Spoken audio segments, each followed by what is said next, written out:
It's very simple to place your vertical oyster stack at a location. What you simply do is tie a knot at the end of the rope like this knot here. 1 or 2 knots are fine. That allows the oyster not to fall off. And then you have about 20 oysters. And then what you do is you take the oysters. Well, I've done these, so I'll show you how it's done. You just simply put the concave side down like that. You put the rope through, and then it drops down, and then you'll have a vertical oyster stack, and it will look, the finished product looks simply like this. Okay, as far as placing the oysters, what you want to do is you want to take a look at where the existing oysters are right now in their habitat where you're located, and you can see the location right there and where we are. It's high tide, so it's a little tough to see, but I think you get the point.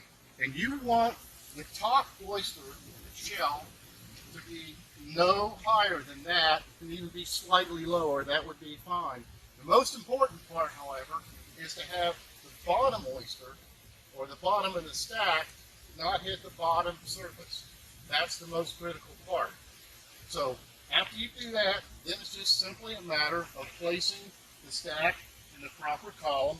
And I'll show you here where I have one already placed. And as you can see,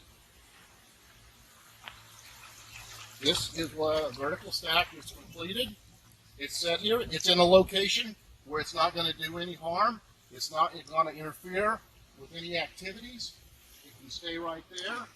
And you'll notice there's a ribbon that you've been given.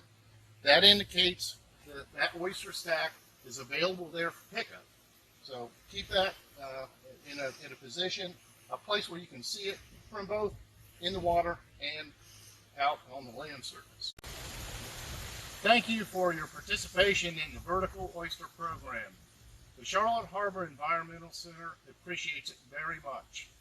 You know that each adult oyster will filter up to 50 gallons per day. That's vital for the future environmental benefit of Charlotte Harbor.